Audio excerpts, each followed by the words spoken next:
Jharkhand polytechnic प्रवेश परीक्षा 2024 की सफलता सीरीज में आप सभी बच्चों का स्वागत है। आप देख रहे हैं study for NCERT YouTube channel. जो चैनल पर पहली बार आए हैं, चैनल को सब्सक्राइब एवं वीडियो को लाइक ज़रूर कर दें ताकि सबसे पहले आपको इन्फॉर्मेटिव वीडियो मिल सके। झारखंड पॉलिटेक्निक प्रवेश परीक्षा का फॉर्म अभी ऑनलाइन होना चालू है। जो बच्चे अभी तक फॉर्म नहीं भर पाए हैं वो जल्द से जल्द फॉर्म भर दें। परीक्षा 7 अप्रैल 2024 को होने वाली है। फॉर्म भरने की अंतिम तिथि 21 मार्च 2024 है। आज हम लोग भौतिकी विषय की बहुत ही महत्वपूर्ण अध्याय प्रकाश का परावर्तन तथा अपवर्तन से संबंधित प्रश्न लेकर आए हैं। इस टॉपिक से परीक्षा में कम से कम 10 से 12 प्रश्न अवश्य पूछे जाते हैं। हम कुछ महत्वपूर्ण प्रश्न आप लोग के सामने रख रहे हैं तथा वीडियो के लास्ट में पॉलिटेक्निक प्रवेश परीक्षा 2024 के दृष्टिकोण से 2022 में पूछी गई प्रश्न लेकर आए हैं, जो इस वीडियो के लास्ट में है। कृपया उसे देखना ना भूलें। चलते हैं पहले प्रश्न की ओर।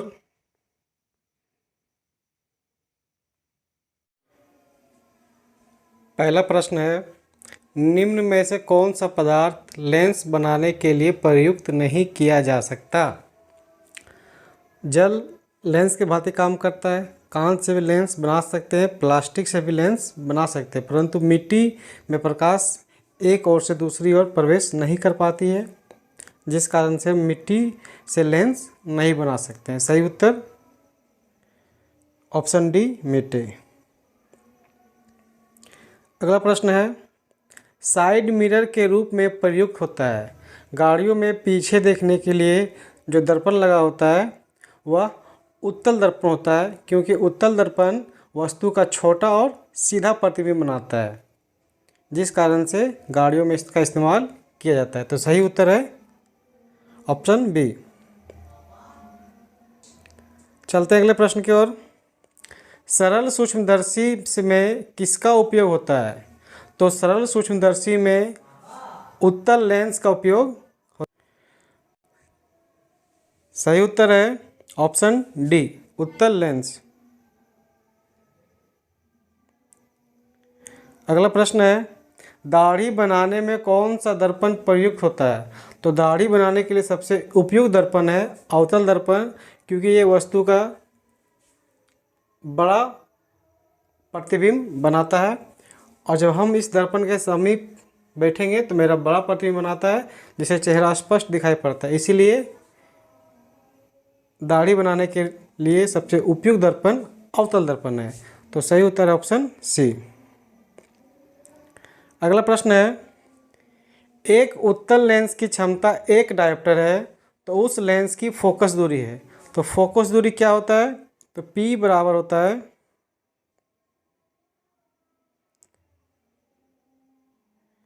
1/f। ठीक है, उत्तल लेंस है, उत्तल लेंस की फोकस दाईं ओर होता है तो प्लस में होगा, और एक डायोप्टर है तो एक डायोप्टर को सेंटीमीटर जब बदलेंगे तो ऊपर में आएगा 100, तो 100 को 1 से भागा देंगे तो 100 सेंटीमीटर। सही उत्तर ऑप्शन सी।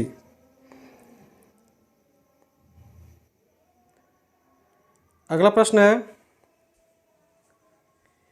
किसी माध्यम के अपवर्तनांक का मान होता है। तो किसी माध्यम का अपवर्तनांक का मान स्नेल के नियम से निकलता है, और जो कि स्नेल का नियम है sin I बटा sin R, जो कि ऑप्शन 1 में है। सही उत्तर ऑप्शन 1। अगला प्रश्न है, अवतल लेंस का आवर्धन बराबर होता है। तो लेंस का आवर्धन जो होता है वो V बटा U के बराबर होता है। तो सही उत्तर है ऑप्शन डी, M बराबर V बटा U। हम इसमें प्लस का साइन लगा सकते हैं। सही उत्तर ऑप्शन डी। अगला प्रश्न है, गोलीय दर्पण में फोकसांतर एवं वक्रता त्रिज्या के बीच संबंध, फोकस एवं वक्रता त्रिज्या के बीच संबंध क्या होता है? तो हम जानते हैं कि F बराबर R/2 होता है। फोकस जो होता है वो त्रिज्या की आधी होती है, यानी त्रिज्या फोकस का दुगुना। तो त्रिज्या f बराबर r/2 से r का मान जब यहाँ पर हम छोड़ देंगे तो 2f निकल जाएगा। तो r बराबर 2f, सही उत्तर ऑप्शन ए। अगला प्रश्न है, सोलर कुकर में प्रयोग किया जाता है। सोलर कुकर में किस दर्पण का प्रयोग किया जाता है? तो इसका सही उत्तर है ऑप्शन ए, अवतल दर्पण।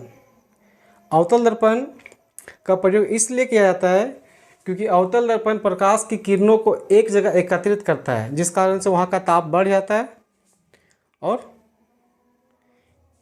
ये खाना को जल्दी पकाने में सहायता करता है। तो सही उत्तर ऑप्शन ए। अगला प्रश्न है, इनमें से कौन दर्पण का सूत्र है? तो दर्पण का सूत्र होता है 1/v प्लस 1/u बराबर 1/f। तो ऑप्शन ए। अगला प्रश्न है, निर्वात में प्रकाश की चाल। निर्वात में प्रकाश की चाल 3 × 10⁸ मीटर पर सेकेंड होती है। सही उत्तर ऑप्शन ए। अगला प्रश्न है, लेंस के प्रकाशीय केंद्र से गुजरने वाली प्रकाश किरणें अपवर्तन के पश्चात, तो चाहे कोई भी लेंस हो, अवतल लेंस हो या उत्तल लेंस हो, इसका यहाँ पर प्रकाशीय केंद्र होता है बीचों बीच में, और जब इससे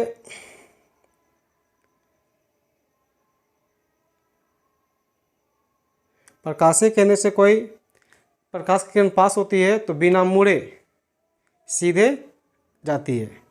तो सही उत्तर है ऑप्शन सी, बिना विचलन के निर्गत होती है, ये मुड़ती नहीं है। बाद की लेंस के कोई भी भाग से ये प्रवेश करेगी तो मुड़ जाएगी, परंतु प्रकाशीय केंद्र से जब जाती है तो ये मुड़ती नहीं है।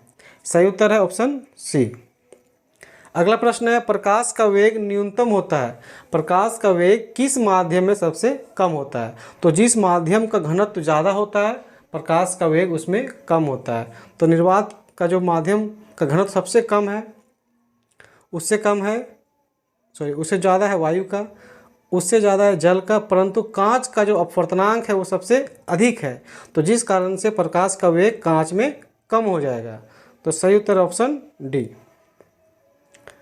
अगला प्रश्न है, मोटर गाड़ी के चालक के सामने लगा होता है, पीछे देखने के लिए कौन सा दर्पण लगा होता है? तो उत्तल दर्पण है।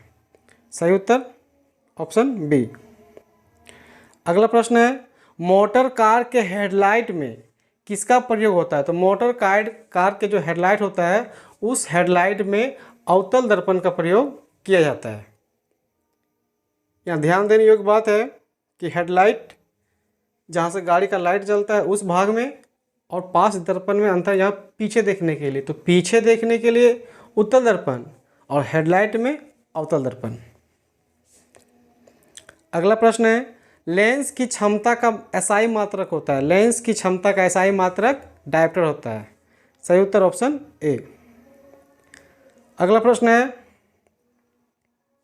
किसी उत्तल लेंस का फोकसांतर 50 सेंटीमीटर है तो उसकी क्षमता क्या होगी? तो हम जानते हैं P बराबर 1/f होता है। अगर ये मीटर में है तो यहाँ पर हम 100/f लिख सकते हैं। तो f का मान दिया हुआ है 50, ये चल जाएगा 2 बार में। और उत्तल लेंस है तो उत्तल लेंस का फोकस दाईं ओर होता है, जिस कारण से में प्लस का चिन्ह लगेगा, तो +2d। सही उत्तर ऑप्शन डी। अगला प्रश्न है, उत्तल लेंस की क्षमता होती है। तो उत्तल लेंस की क्षमता उसकी फोकस दूरी पर निर्भर करती है। अगर फोकस दूरी बाईं ओर होगी तो क्षमता माइनस में ऋणात्मक होगी, परंतु अगर उसकी फोकस दूरी दाईं ओर है तो क्षमता धनात्मक होगी। तो उत्तल लेंस, ये मेरा उत्तल लेंस, ये माइनस और इधर प्लस, तो इसका फोकस यहाँ पर ही होता है, मुख्य फोकस, जिस कारण से ये प्लस की ओर होगी, यानी कि धनात्मक। सही उत्तर ऑप्शन बी। अगला प्रश्न है, परावर्तन के नियम से निर्धारित होता है। तो परावर्तन के नियम से क्या निर्धारित होता है कि आपतन कोण सदैव परावर्तन कोण के बराबर होता है। सही उत्तर ऑप्शन ए, आपतन कोण बराबर परावर्तन कोण। अगला जो प्रश्न है वो पॉलिटेक्निक की प्रवेश परीक्षा 2022 में आ चुकी है। तो प्रवेश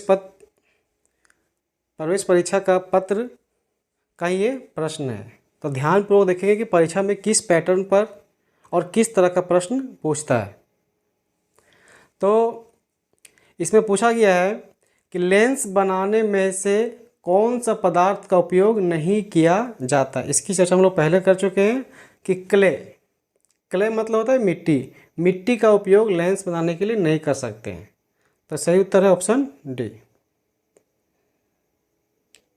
अगला प्रश्न,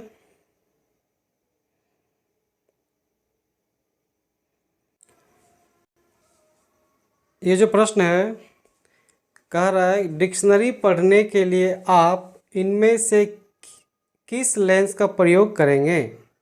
तो हम कोई भी डिक्शनरी पढ़ने के लिए लेंस को उसके समीप रखना पड़ता है। ज़्यादा दूर तो रख नहीं सकते हैं, तो कम से कम 5 सेंटीमीटर। और लेंस कैसा होना चाहिए, उत्तल लेंस। तो 5 सेंटीमीटर फोकस दूरी का उत्तल लेंस की सहायता से हम डिक्शनरी को पढ़ सकते हैं आसानी से। सही उत्तर है ऑप्शन सी। अगला प्रश्न है लेंस सूत्र होता है। तो अभी हम लोग चर्चा किए थे कि दर्पण सूत्र क्या होता है, 1/v प्लस 1/u बराबर 1/f। इसमें सिर्फ प्लस की जगह माइनस लग जाएगा, हो जाएगा लेंस सूत्र, यानी कि 1/v माइनस 1/u बराबर 1/f। तो सही उत्तर है इसमें से तो ऑप्शन है ही नहीं है, तो सही से ऑप्शन डी। अगला प्रश्न, एक समान व्यक्ति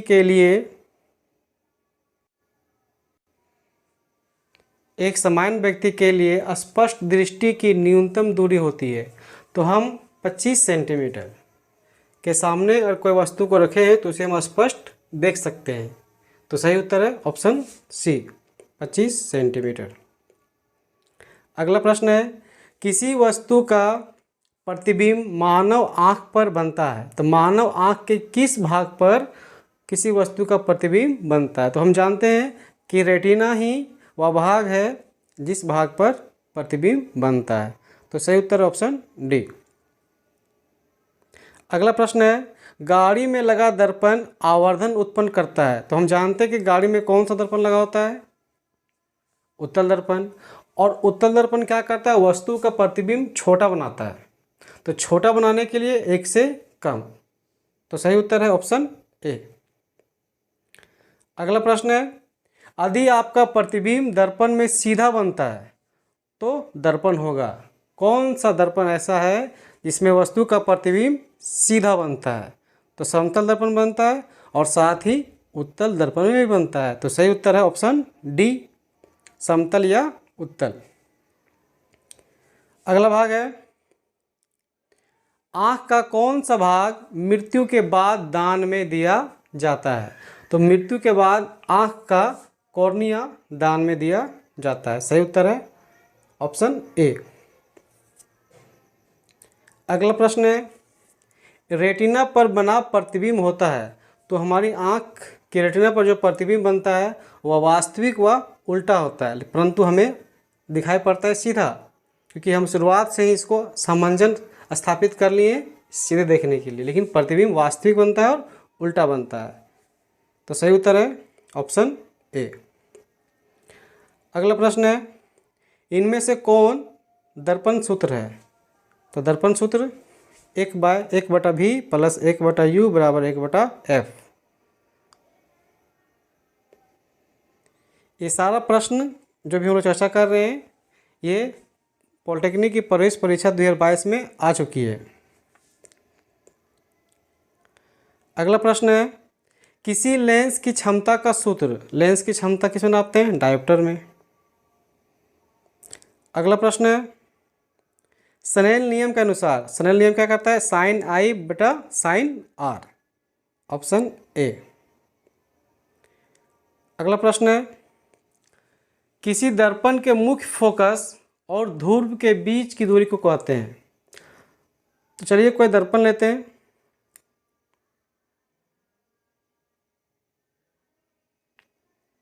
चलिए लेते हैं अवतल दर्पण। तो इस भाग को हम लोग P और यहाँ F, तो P और F की बीच की दूरी को फोकस दूरी कहते हैं। तो सही उत्तर है ऑप्शन बी, फोकस। अगला प्रश्न है, किसी लेंस की क्षमता होती है, तो लेंस की क्षमता P बराबर 1/f, सही उत्तर है ऑप्शन ए। अगला प्रश्न है, जब प्रकाश एक माध्यम से दूसरे माध्यम में जाता है तो इसके पथ में परिवर्तन को कहते हैं। तो प्रकाश जब एक माध्यम से दूसरे माध्यम में प्रवेश करती है तो वो थोड़े अपने अभिलंब की ओर मुड़ जाती है, और मुड़ने की घटना को ही प्रकाश का अपवर्तन कहते हैं। तो सही उत्तर है ऑप्शन बी। प्रकाश का परिवर्तन क्या है? इसमें प्रकाश की किरण आती है और टकराने के बाद पुनः वापस चली जाती है, इसमें प्रवेश नहीं करती है।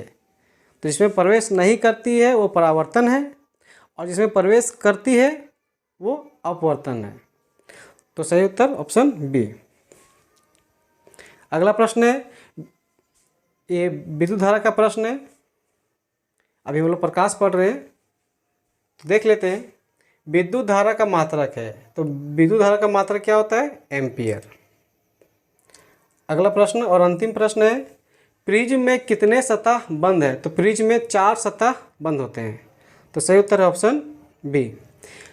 एक बार आप लोगों को फिर से बता देना चाहते हैं कि ये सारा प्रश्न पॉलिटेक्निक परीक्षा 2022 में आ चुकी है। आप देख सकते हैं कि किस तरह का प्रश्न परीक्षा में पूछा जा रहा है, और आप इसी के आधार पर अपनी तैयारी कर सकते हैं। अभी जो पहले हम लोग प्रश्न दिए थे वो सारा प्रश्न परीक्षा की दृष्टिकोण से एकदम बहुत महत्वपूर्ण है। कृपया इन्हें ज़रूर से ज़रूर देख लें और समझ के साथ याद कर लें। धन्यवाद।